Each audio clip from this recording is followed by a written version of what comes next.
Lessons 3 and 4 of The Power of Concentration. Read by Andrea Fiore, December 31st, 2007. The Power of Concentration by Theron Q. Dumont. Lesson 3. How to Gain What You Want Through Concentration. The ignorant person may say, "How can you get anything merely by wanting it?" I say that through concentration you can get anything you want. Every desire can be gratified. But whether it is will depend upon you concentrating to have that desire fulfilled. Merely wishing for something will not bring it. Wishing you had something shows a weakness and not a belief that you will really get it. So never merely wish, as we are not living in a fairy age. You use up just as much brain force in vain imaginings as you do when you think of something worthwhile. Be careful of your desires. Make a mental picture of what you want and set your will to this until it materializes. Never allow yourself to drift without helm or rudder. Know what you want to do and strive with all your might to do it, and you will succeed. Feel that you can accomplish anything you undertake. Many undertake to do things, but feel when they start they are going to fail, and they usually do. I will give an illustration. A man goes to a store for an article. The clerk says, "I'm sorry, we do not have it." But the man that is determined to get that thing inquires if he does not know where he can get it. Again receiving an unsatisfactory answer, the determined buyer consults the manager, and finally he finds where the article can be bought. That is the whole secret of concentrating on getting what you want. And remember, your soul is a center of all power, and you can accomplish what you will to. "I'll find a way or make one" is the spirit that wins. I know a man that is now head of a large bank. He started there as a messenger boy. His father had a button made for him with a P on it and put it on his coat.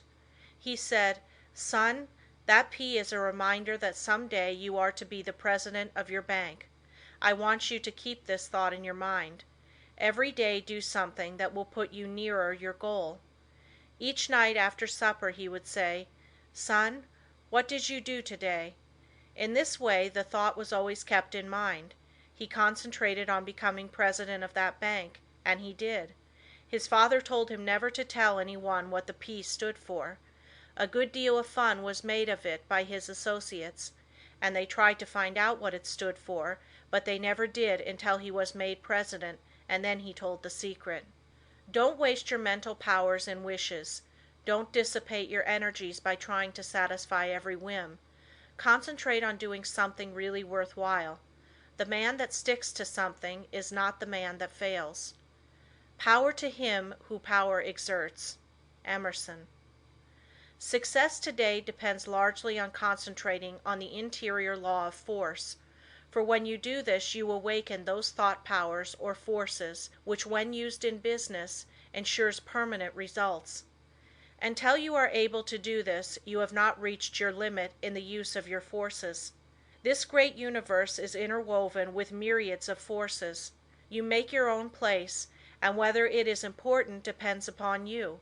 Through the indestructible and unconquerable law you can in time accomplish all right things, and therefore do not be afraid to undertake whatever you really desire to accomplish and are willing to pay for in effort.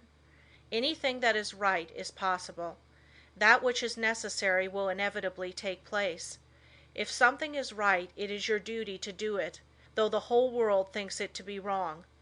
God and one are always a majority, or in plain words, that omnipotent interior law which is God, and the organism that represents you, is able to conquer the whole world if your cause is absolutely just.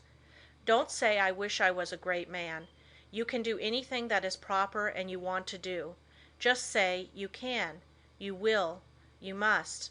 Just realize this and the rest is easy. You have the latent faculties and forces to subdue anything that tries to interfere with your plans. Let the troubles and responsibilities of life come thick and fast. I am ready for them. My soul is unconquerable. I represent the infinite law of force, or of all power. This God within is my all-sufficient strength and ever-present help in time of trouble. The more difficulties, the greater its triumphs through me. The harder my trials, the faster I go in the development of my inherent strength. Let all else fail me. This interior reliance is all-sufficient. The right must prevail. I demand wisdom and power to know and follow the right. My higher self is all-wise. I now draw nearer to it. Lesson 4. Concentration, the silent force that produces results in all business. I want you first to realize how powerful thought is. A thought of fear has turned a person's hair gray in a night. A prisoner condemned to die was told that if he would consent to an experiment and live through it, he would be freed. He consented. They wanted to see how much blood a person could lose and still live. They arranged that blood would apparently drop from a cut made in his leg. The cut made was very slight, from which practically no blood escaped. The room was darkened, and the prisoner thought the dropping he heard was really coming from his leg. The next morning he was dead through mental fear. The two above illustrations will give you a little idea of the power of thought.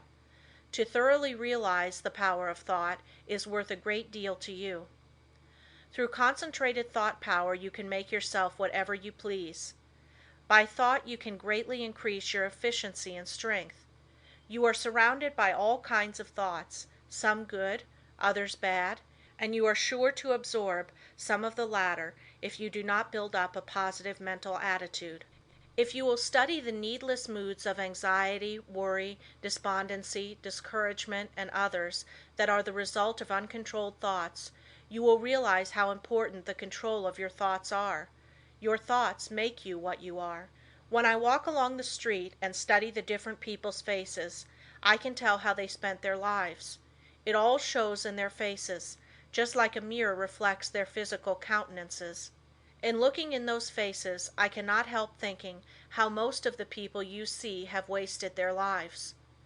The understanding of the power of thought will awaken possibilities within you that you never dreamed of. Never forget that your thoughts are making your environment, your friends, and as your thoughts change, these will also. Is this not a practical lesson to learn? Good thoughts are constructive. Evil thoughts are destructive. The desire to do right carries with it a great power. I want you to thoroughly realize the importance of your thoughts and how to make them valuable, to understand that your thoughts come to you over invisible wires and influence you.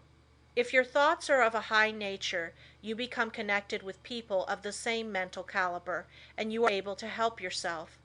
If your thoughts are tricky, you will bring tricky people to deal with you, who will try to cheat you. If your thoughts are right kind, you will inspire confidence in those with whom you are dealing. As you gain the goodwill of others, your confidence and strength will increase. You will soon learn the wonderful value of your thoughts and how serene you can become even when circumstances are the most trying.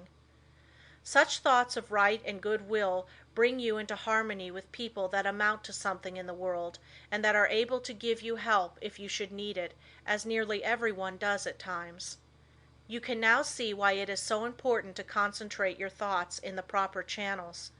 It is very necessary that people should have confidence in you. When two people meet, they have not the time to look each other up. They accept each other according to instinct, which can usually be relied on. You meet a person and his attitude creates a suspicion in you. The chances are you cannot tell why, but something tells you, have no dealings with him, for if you do, you will be sorry. Thoughts produce actions. Therefore, be careful of your thoughts. Your life will be molded by the thoughts you have. A spiritual power is always available to your thought, and when you are worthy you can attract all the good things without a great effort on your part. The sun's rays shine down on our gardens, but we can plant trees that will interfere with the sunlight. There are invisible forces ready to help you if you do not think and act to intercept these. These forces work silently. You reap what you sow. You have concentrated within powers that, if developed, will bring you happiness greater than you can even imagine. Most people go rushing through life, literally driving away the very things they seek.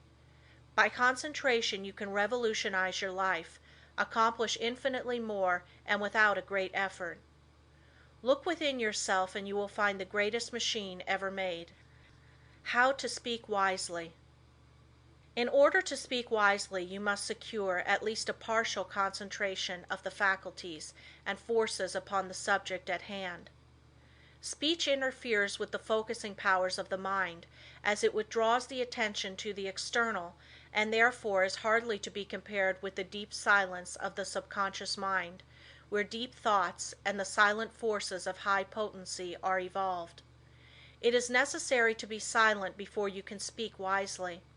The person that is really alert and well poised and able to speak wisely under trying circumstances is the person that has practiced in the silence. Most people do not know what the silence is, and think it is easy to go into the silence, but this is not so. In the real silence we become attached to that interior law and the forces become silent, because they are in a state of high potency, or beyond the vibratory sounds to which our external ears are attuned. He who desires to become above the ordinary should open up for himself the interior channels which lead to the absolute law of the Omnipotent. You can only do this by persistently and intelligently practicing thought concentration. Hold the thought. In silence, I will allow my higher self to have complete control. I will be true to my higher self. I will live true to my conception of what is right. I realize that it is to my self-interest to live up to my best.